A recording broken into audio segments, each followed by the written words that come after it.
আজকে অনেকে হয়তো বলবে আমি আওয়ামী লীগের পক্ষ নিয়ে কথা বলছি, আপনারা সেটা বলতেও পারেন। তবে আমি আজকে আপনাদেরকে এতটুকু বলবো, আওয়ামী লীগকে যেভাবে করে আমি নজরে রাখতে বলছি, আওয়ামী লীগকে যেভাবে আমি বলে দিচ্ছি যে আপনাদের উপরে আমরা বিশ্বাস করি না, তার থেকে বড় হলো গিয়ে যারা আমাদের সাথে মুনাফিকি হয়েছিল, যারা আমাদের পাশে দাঁড়িয়েই আমাদের পিঠে ছুরি দিয়েছে। বিপদের সময় খুব কম মানুষ পাশে এসে দাঁড়িয়েছিল, আমার খুব কম মানুষ পাশে এসে দাঁড়িয়েছে আপনাদের। যারা পাশে দাঁড়িয়েছিল অবশ্যই তাদেরকে মূল্যায়ন করা হবে। যারা আমাদের বিপদের সময় আমাদেরকে ধোঁকা দিয়েছিল তাদেরও তালিকা বানিয়েছি আমি। আশা করি আল্লাহর বিচারের আগে এই দুনিয়াতে আমরাও কিছুটা বিচার করতে পারব। আমরা এখানে গতবার আমরা যখন প্রোগ্রাম ডেকেছিলাম ইফতারের জন্য, এরকমই প্যান্ডেল টাঙা হয়েছিল, ওই প্যান্ডেলে আওয়ামী লীগ এসে আগুন দিল। ওই মামলা এখনো চলছে, সাক্ষী চলছে বলে এখন। আমার মা, মহসিন সাহেব, শওকত আলী নূর সাহেব, যারা যারা আছে, আনসুর, আর কে কে ছিল, অনেকেই ছিল এখানে মঞ্চে যারা আছে, অনেকেই ছিল। তারা সকলে আম্মাকে এয়ারপোর্টের থেকে রিসিভ করে সঙ্গে সঙ্গে রাঙ্গুনিয়ায় নিয়ে আসলো। আনসুর এই কথাটা একটু আগে বলেছে, আমি আবারও বলতে চাই, আমরা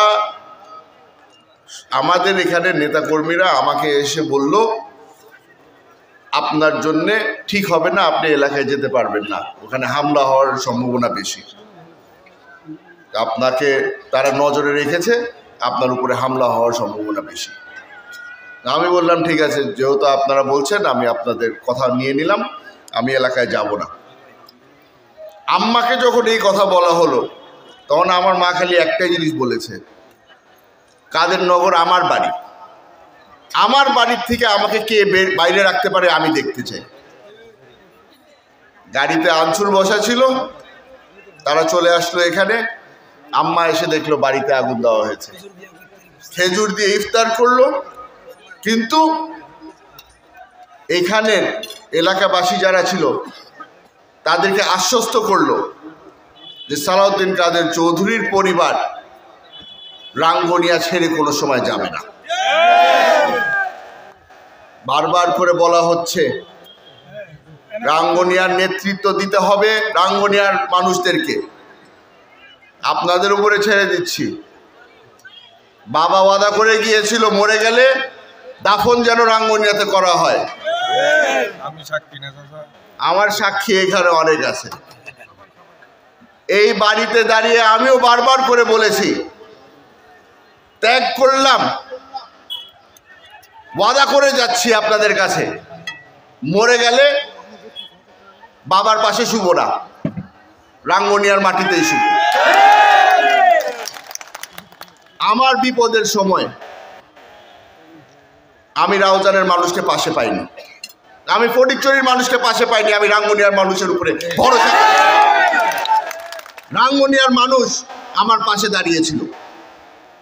আমার বাবার কবরের পাশে যখন আমরা তাকে দাফন করছি, আমি ছবি দেখলে এখনো বেশিরভাগ মানুষ আমি রাঙ্গুনিয়ার চেহারা দেখি। আপনারা যখন আমার পাশে দাঁড়িয়েছিলেন আমার খারাপ সময়, আপনাদেরকে ছেড়ে আমি কেমনে করে যাই? যতদিন বেঁচে আছি, রাজনীতি করি আর না করি,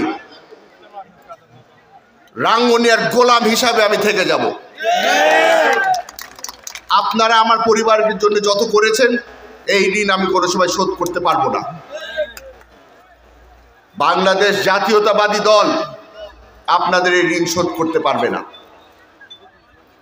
আমরা যত ধরনের জুলুম সহ্য করেছি, জেল খেটেছে অনেকে, অনেকে আছে যারা বাবার জানাজা পড়তে পারেনি, মামলা এতগুলা মাথায়।